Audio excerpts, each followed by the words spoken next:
Okay. Whether you achieve outstanding results will depend on the effort and intellect you apply to your investment, as well as on the amplitude of stock market folly that prevailed during your investing career. The sillier the market's behavior, the greater the opportunity for the business-like investor. Follow Graham, you will profit from a folly rather than participate in it. To me, Ben Graham was far more than an author or a teacher, more than any other man except my father. He influenced my life shortly after Ben's death in 1976. I wrote the following short remembrance about him in the Financial Analyst Journal. As you read the book, I believe you will perceive some of the qualities I mentioned in this tribute. Several years ago, Ben Graham, then almost 80, expressed to a friend the thought that he hoped every day to do something foolish, something creative, and something generous. The inclusion of that first whimsical goal reflected his knack for packaging ideas in a form that avoided any overtones of sermonizing or self importance. Although his ideas were powerful, their delivery was unfallenly gentle. Readers of this magazine need no elaboration of his achievements as measured by the standard of creativity. It is rare that the founder of a discipline does not find his work eclipsed in rather short order by his successors. But over 40 years after publication of the book, they brought structure and logic to a disorderly and confused activity. It is difficult to think of possible candidates for even the runner up position in the field of security analysis. In an area where much looks foolish within weeks or months after publication, Ben's principles have remained sound, their value often enhanced, and better understood in the wake of financial storms that demolished the flimsier intellectual structures. His counsel of soundness brought unfailing rewards to his followers, even to those with natural abilities inferior to more gifted practitioners who stumbled while following counsels of brilliance or fashion. A remarkable aspect of Ben's dominance of his professional field was that he achieved it without the narrowness of mental activity that concentrates all effort on a single end. It was rather the incidental byproduct of an intellect anyone with a mind of similar scope. Virtually total recall, unending fascination with new knowledge, and an ability to recast it in a form applicable to seemingly unrelated problems made exposure to his thinking in any field of delight. But his third imperative, generosity, was where he succeeded beyond all others. I knew Ben as my teacher, my employer, and my friend. In each relationship, just as with all his students, employees, and friends, there was an absolutely open ended, no scores capped generosity of ideas, time and spirit. If clarity of thinking was required, there was no better place to go, and if encouragement or counsel was needed, Ben was there. Walter Lippmann spoke of men who plant trees that other men will sit under. Ben Graham was such a man. Reprinted a note about Benjamin Graham by Jason Zweig. Who was Benjamin Graham? Why should you listen to him? Graham was not only one of the best investors who ever lived, he was also the greatest practical investment thinker of all time. Before Graham, money managers behaved much like a medieval guild, guided largely by superstitions, guesswork, and arcane rituals. Graham's security analysis was the textbook that transformed this much circle into modern profession, and Intelligent Investor is the first book ever to describe. For individual investors, the emotional framework and analytical tools that are essential to financial success. It remains the single best book on investing ever written for the general public. The Intelligent Investor was the first book I read when I joined Forbes magazine as a cop reporter in 1987. I was struck by Graham's certainty that sooner or later all bull markets must end badly. The October US stocks suffered the worst one day crash in history, and I was hooked. Graham came by his insight the hard way by feeling firsthand the anguish of financial loss, and by studying for decades the history and psychology of the markets. He was born Benjamin Grasbum on May 9, 1894 in London. His father was a dealer in china dishes and figurines. The family moved to New York when Ben was a year old. At first, they lived a good life with a mind would have made a cut in a French governess on Upper Fifth Avenue, where Ben's father died in 1903. Hmm.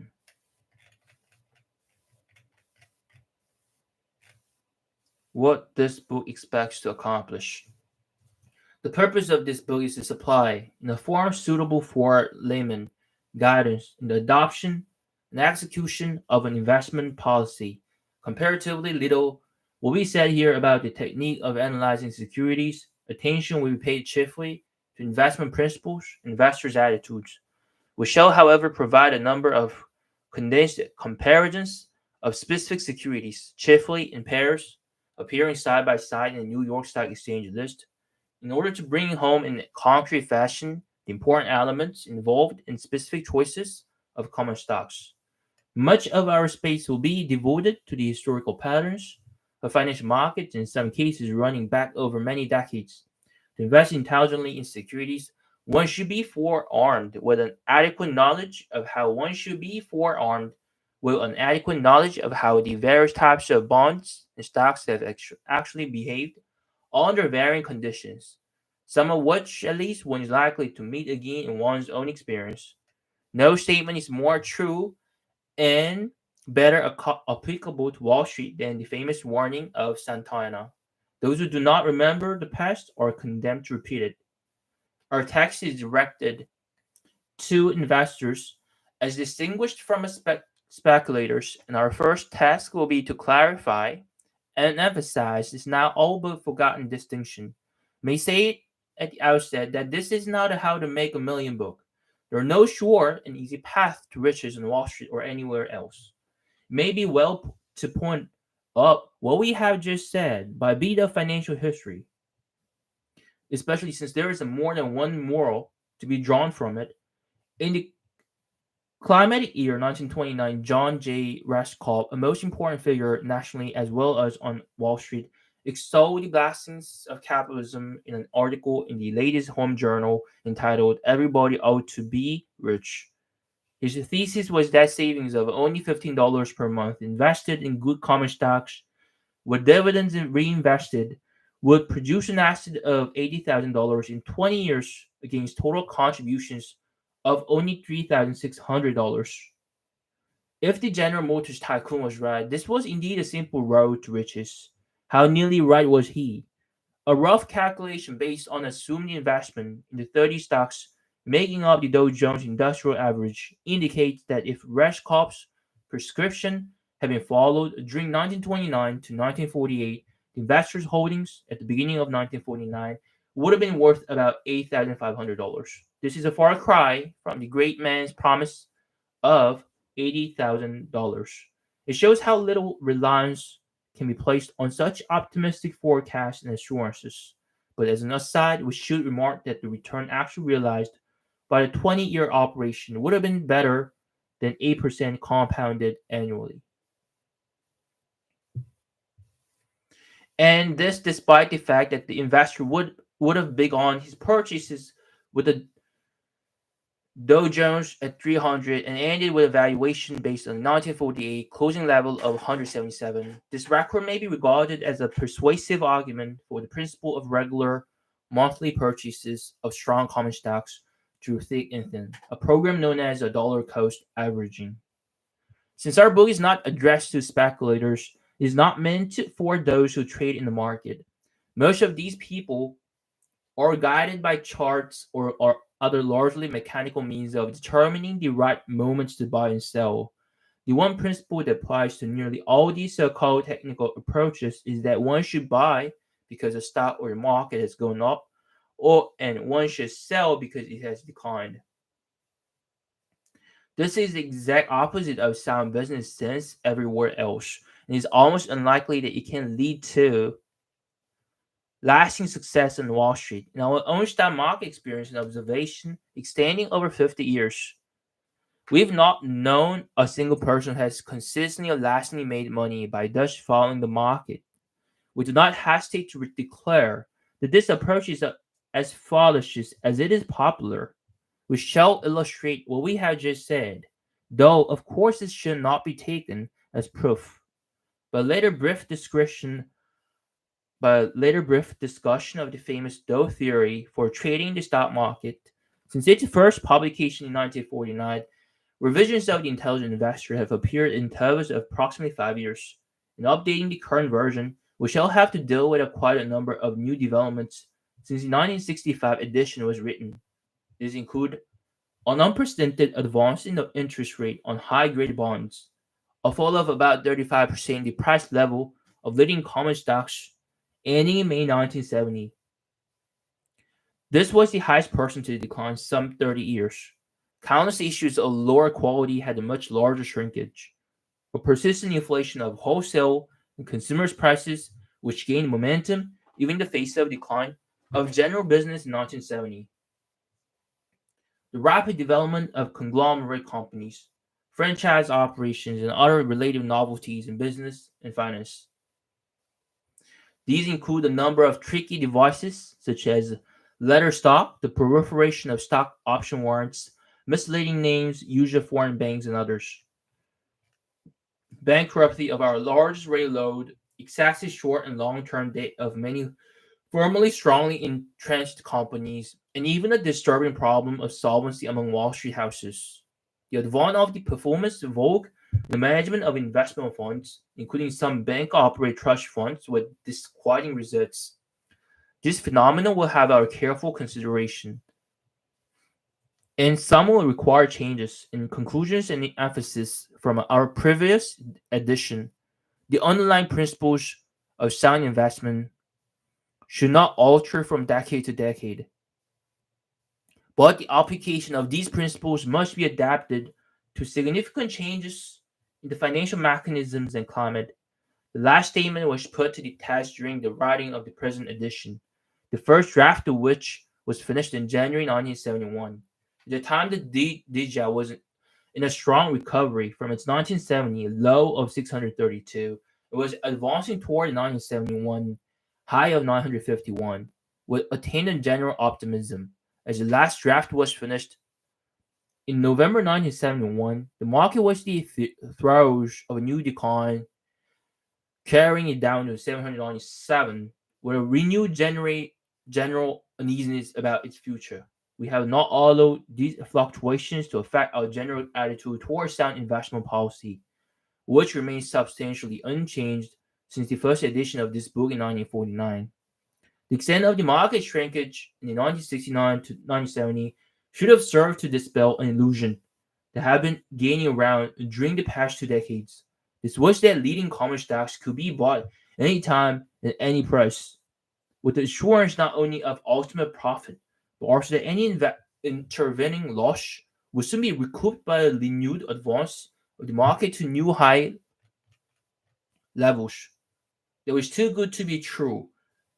At long last, the stock market has returned to normal, in the sense that both speculators and stock investors must again be prepared to experience significant and perhaps protracted falls, as well as rises in the value of their holdings. In the area of many secondary and third line common stocks, especially recently floated enterprises, the havoc wrought by the last market break was catastrophic. This was nothing new in itself. It had happened to a similar degree in 1961 to 1962, but there was now a novel element in the fact that some of the investment funds had largely commitments in highly speculative and obviously overvalued issues of this type. Evidently, it is not only the Taro who needs to be warned that while enthusiasm may be necessary for great accomplishments elsewhere, on Wall Street almost invariably leads to disaster. The major question we shall have to deal with grows out of the huge rise in the rate of interest on first quality bonds. Since late 1967, the investor has been able to obtain more than twice as much income from such bonds as he could from dividends on representative common stocks. At the beginning of 1972, the return was 7.92% on high grade bonds versus only 2.76% on industrial stocks. It is hard to realize that when we first wrote this book in 1949, the figures were almost the exact opposite. The bonds returned only 2.66%, and stocks yielded 6.82%. In previous editions, we have consistently urged that at least 25% of the conservative investors' portfolio be held in common stocks. We have favored in general a 50-50 division between the two media. We must now consider whether the current great advantage of bond yields over stock yields would justify all bold policy until a more sensible relationship returns. As we expect it will, naturally, the question of continued inflation will be of great importance in reaching our decision. Here, a chapter will be devoted to this discussion. In the past, we have made a basic distinction between two kinds of investors to whom this book was addressed: the defensive and the enterprising. The defensive investor will place his chief emphasis on the avoidance of serious mistakes or losses. His second aim will be freedom from effort and noise and the need for making frequent decisions. The determining trait of the enterprise investor is his willingness to devote time and care to the selection of securities that are both sound and more attractive than the average. Over many decades, an enterprising investor of this sort could expect a worthwhile reward for his extra skill and effort in the form of a better average return than that realized by the passive investor. Over many decades, an enterprising investor of this sort could expect a worthwhile reward for his extra skill and effort in the form of better average return that, than that realized by the passive investor. We have some doubt whether really substantial extra recompense is promised to the active investor under today's conditions. But next year or the years after may well be different. We shall accordingly continue to devote attention to the possibilities for enterprising investment as they existed in the former periods and may return. It has long been the prevalent view that the art of successful investment lies first in the choice of those industries that are most likely to grow in the future and then in identifying the most promising companies in these industries. For example, smart investors or their smart advisors will long ago have recognized the great growth possibilities of the computer industry as a whole and of international business machines in particular, and similarly for a number of other growth industries and growth companies. But this is not as easy as it always looks in retrospect. To bring this point home at the outset, let us add here a paragraph that we included first in the 1949 edition of this book. Such an investor may, for example, be a buyer of air transport stocks because he believes their future is even more brilliant than the trend the market really reflects. For this class of investor, the value of our book rely more on its warnings against the pitfalls lurking in his this favorite investment approach than any positive techniques that will help him along the path. The pitfalls have proved particularly dangerous in the industry we mentioned. It was, of course, easy to forecast that the volume of an air traffic would grow spectacularly over the years. Because of this factor, their shares became a favorite choice of the investment funds. But despite the expansion of revenues at a pace even greater than in the computer industry, a combination of technological problems and overexpansion of capacity made for fluctuating and even disastrous profit figures. In the year 1970, despite a new high in traffic figures, the airline sustained a loss of some $200 million for their shareholders. Hmm. The stocks of these companies once again showed a greater decline in 1969-70 than did the general market.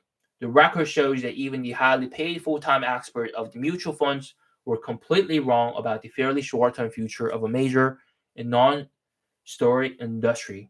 On the other hand, while the investment funds had substantial investments and substantial gains in IBM, the combination of its apparently high price and the impossibility of being certain about its rate of growth prevented them from having more than, say, 3% of their funds in this wonderful performer. Hence, the effect of this excellent choice on their overall results was by no means decisive. Furthermore, many, if not most, of their investments in computer industry companies other than IBM appear to have been unprofitable. From these two broad examples, we draw two morals for our readers. Many, if not most, of their investment in computer industry companies other than IBM appear to have been unprofitable. Obvious prospects for physical growth in the business do not translate into obvious profits for investors.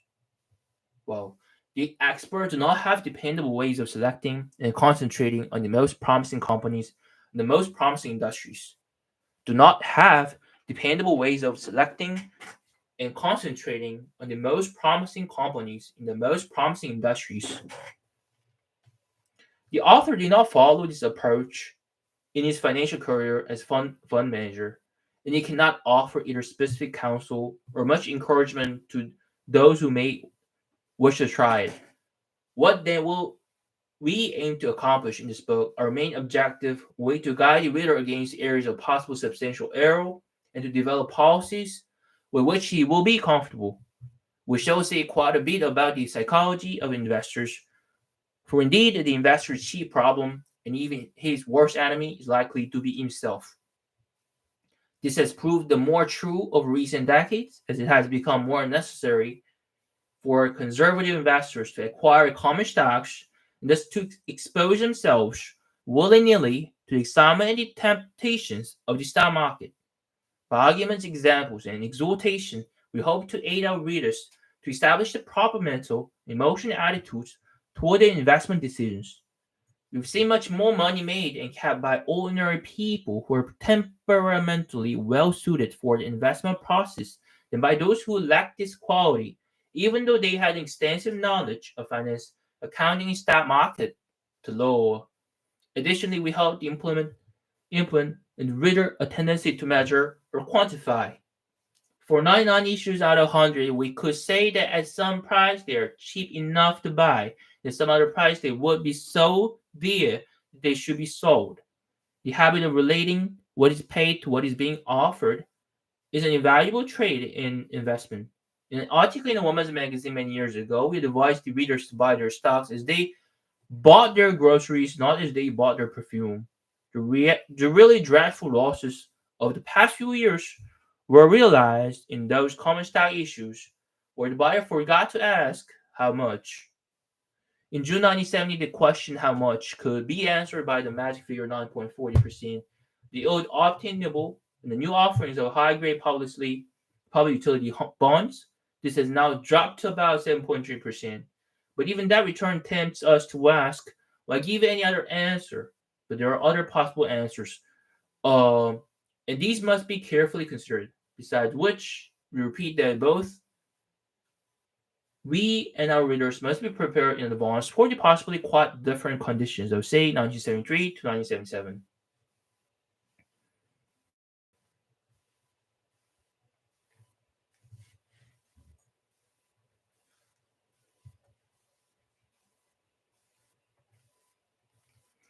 We shall therefore present in some detail a policy program for common stock investment, part of which is within the purview of both classes of investor, a part is intended mainly for the enterprising group.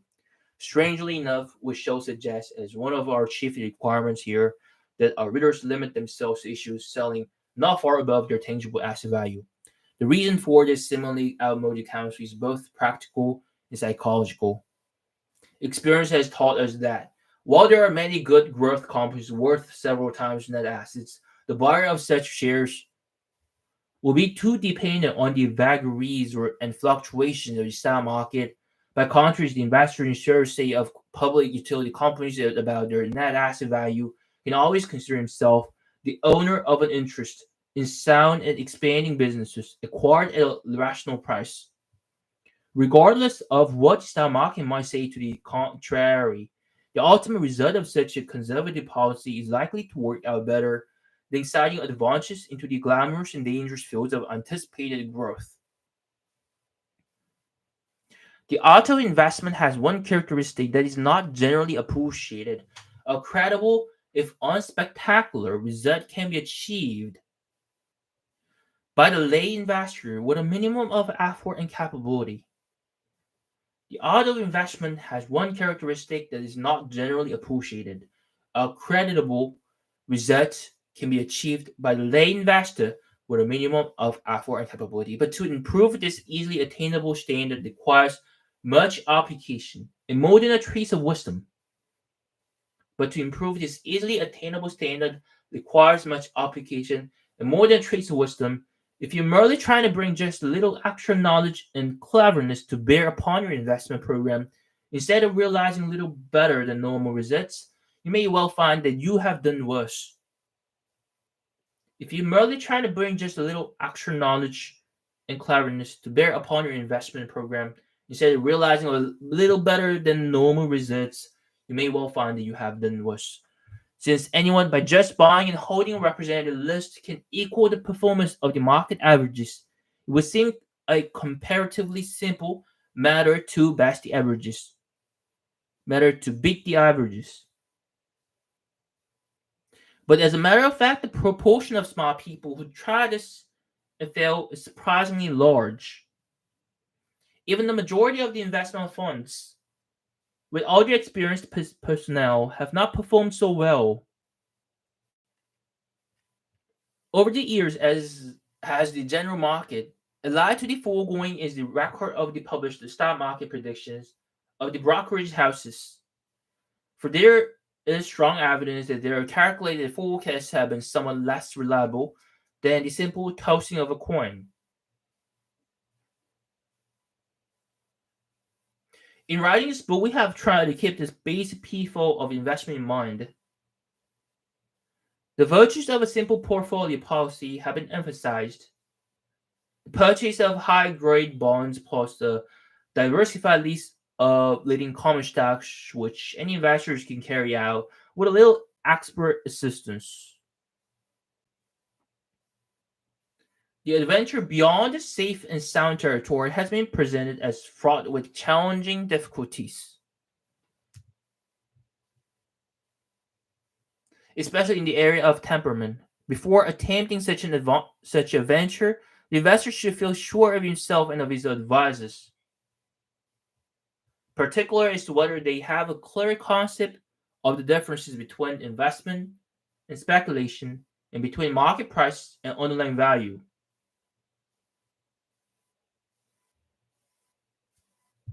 A strong-minded approach to investment, firmly based on the margin of safety principle, can yield handsome rewards.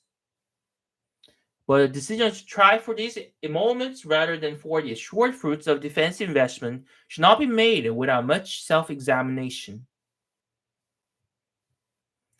A final retrospective thought: when the young author ended Wall Street in June 1914, no one had any inkling of what the next half century had in store. Now in 1972, we find ourselves the richest and most powerful country on earth, but beset by all sorts of major problems, and more apprehensive than confident of the future. Yet if we confine our attention to American investment experience, there is some comfort to be gleaned from the last 57 years. Through all their vicissitudes and casualties as earth-shaking as they were unforeseen, remain true that sound investment principles produce generally sound results. We must act on the assumption that they will continue to do so.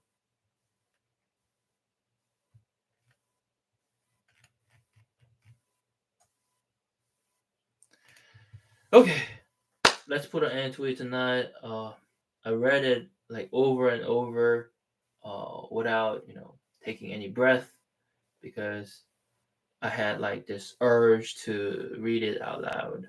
Anyway, this is it for tonight. I'm gonna continue reading it tomorrow, and I'll see you guys. Bye bye.